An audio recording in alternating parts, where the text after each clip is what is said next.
So I was trying to stay away from any messages and I always leave those till tomorrow. And comments and not getting any harsh discussions because I'm not feeling so good. And then I saw this video. Since I've always loved Monty Python, love Monty Python, Holy Grail, and the Life of Brian. Saw a strange comment. John Cleese despises Christianity. Antitheist atheist. It's about 10 minutes and 43 seconds long. I thought, I'll check that out. And it was a part of a TV show that I'd previously seen, and there's many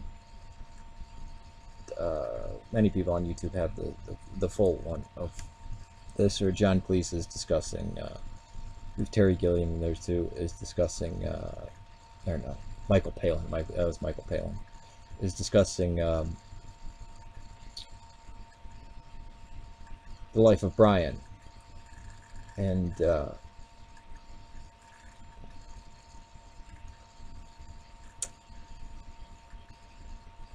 John Cleese says that when he's in school, the form of Christianity that he was given, that he despises the form of Christianity that he had been given there in the horrid sermons that he heard. And he says, doing this movie, I realized there's a lot more interesting stuff in there. And then he starts bringing up stuff. How that can be jumped to by these, I don't even want to call them ideologues, fanatics. I mean, both sides of the crazy religious and the crazy anti-theist, that you can then go, John Cleese despises Christianity. Christianity being the overarching term for many religions.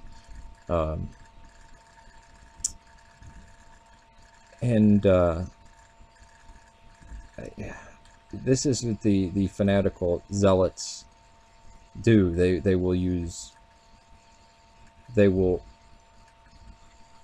I mean, it's a lie. He never says such a thing. In watching the video, I think he has respect for it.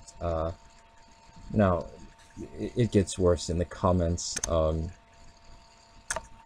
Yep, it's silly nonsense. The Bible is not worth the thin paper it's printed on. Nothing more than 17th century edited copy of a 16th century translation of 8,000 contradictory copies of 4th century scrolls claimed to be copies of the lost written in the 1st century, all of which were decades after the alleged life of Christ. The life was so unremarkable in its own time that no historian mention of it continues to be edited and morphed into new editions to appease the wishful. That last part I fully agree with, but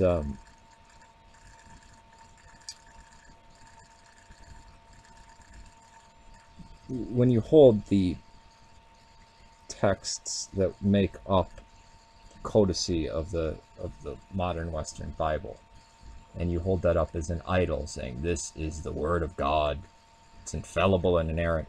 Yes, but there's a certain sadness in these people. I feel that they're silly in their own right, because it's a text that has informed Western Christianity or Western civilization through its formative years. I mean, from the Dark Ages on, or actually before the Dark Ages and on. And even something like the King James, just for the amount of things that come out of that. As Chris Furchin says, you're not going to be able to understand Shakespeare unless you've read the King James. And these texts, you should grapple with them. And there is greatness in many of the books of the Bible. Now, was it written by God? No. But this type of stupid, almost, I mean, and when I mean stupid, I mean unintelligent, just willfully unintelligent, kind of, yeah, let's kill God. Is that even atheism anymore? I mean, that they didn't say that, but let's kill God. It's from South Park, but it's like the It's almost like something like the Khmer Rouge, like destroy all the Buddhist temples, and we can, well, they didn't. Well, I should say Maoist revolutionary students doing that, not Khmer Rouge. Khmer Rouge did other horrid things. But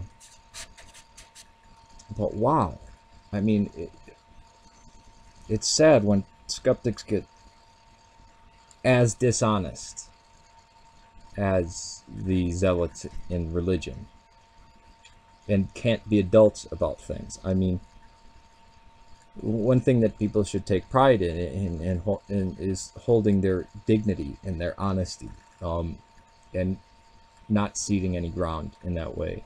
And let the fanatics, let the Westboro Baptist Church and the King James onlyists and the evangelicals and the fundamentalists and all these people impale themselves on their own ridiculousness. But when I see John Cleese despises Christianity, when did he ever say that?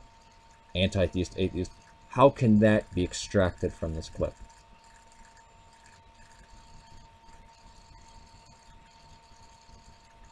I mean, it's just like when people watch Christopher Hitchens and come, like, watch a huge debate of Christopher Hitchens and then come away with the most nonsensical things.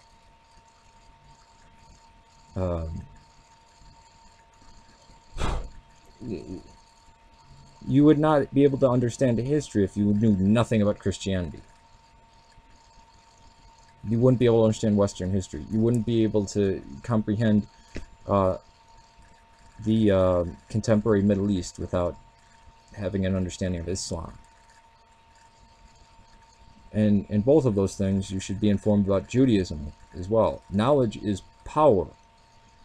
And again, I've never ceased to be amazed by those willing to retreat into ignorance, darkness, and lies.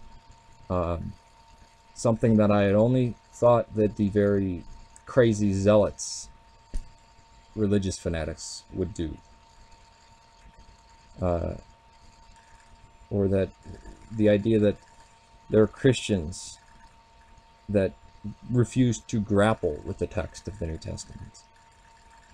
And I can't really believe that that's possible. Maybe they won't say they do, but there's some things that strike at you that you say, wow, those are beautiful words right there. And then right next to them, you'll be like, I will, what?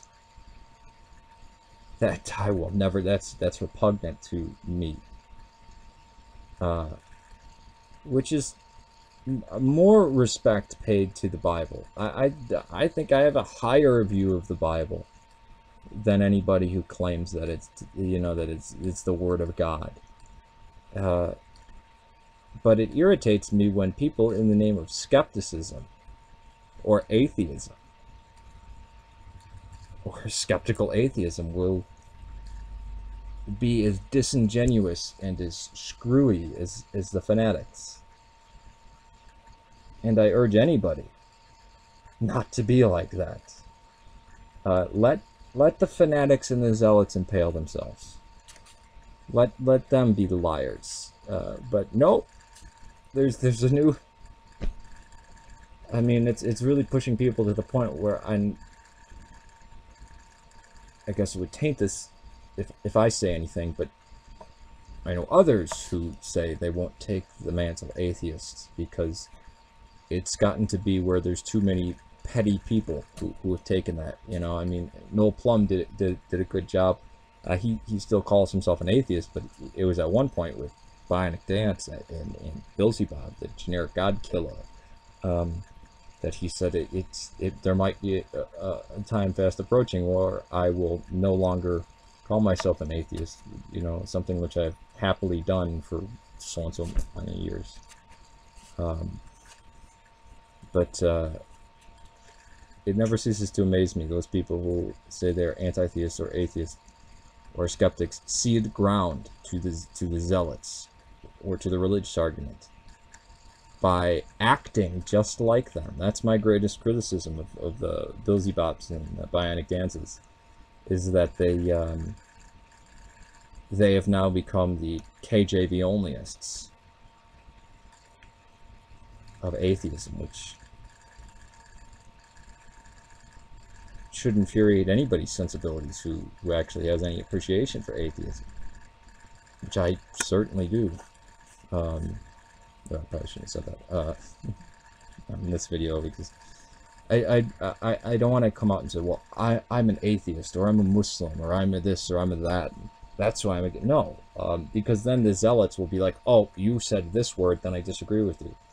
Oh, wait, you're one of the people who I consider part of my group, then I agree with you. This happened in the comment section of a Billsybot video. He called him like a motherfucking evil. He goes, no, you don't understand, I'm an atheist. And he goes, hey, you called him, and then he said he was his brother. Like, in like the struggle against theism, I guess.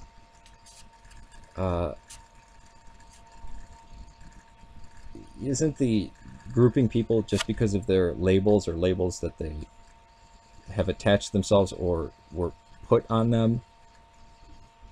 Shouldn't atheists leave that for the religious, or the zealots in these areas, and take the high ground? Or John Cleese despises Christianity. The version that he was given in a school that he went to when he was young. Christianity, well, there's Christianities. There's multiple religions, more different than the next, that we call this kind of overarching thing we call Christianity. But man, what a sadness in this. A great video, but totally wrong title. And the comments are even worse. Beowulf and Epic of Gilgamesh, that's just silly nonsense. What? How about the Book of Kells, or any mythology? Greek mythology, Native American, oh, it's all just silly nonsense. No, it speaks to the human condition, and it's a reflection of us. Maybe why were these books held so closely to people's hearts? Why did people? Is there any goodness in this? Is there any wisdom in this? There's wisdom in the New Testament. There's also things that make me shudder and make my blood run cold when I see them. But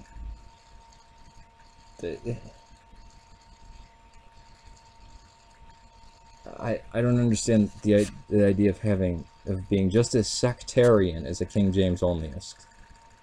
That atheists would want to embrace this.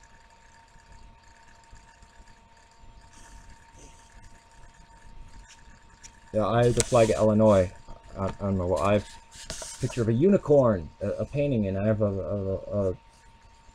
an image of Mary and Jesus, and I have an MC Escher picture. Oh, you know, I must be a separatist for Illinois and worshiping unicorns, and I must worship the Virgin Mary, and MC Escher must be the...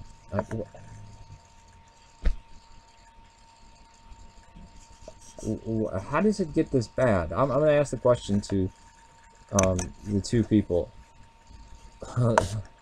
Low cost start, yield 269. How does it get this bad? Was it bad drinking water?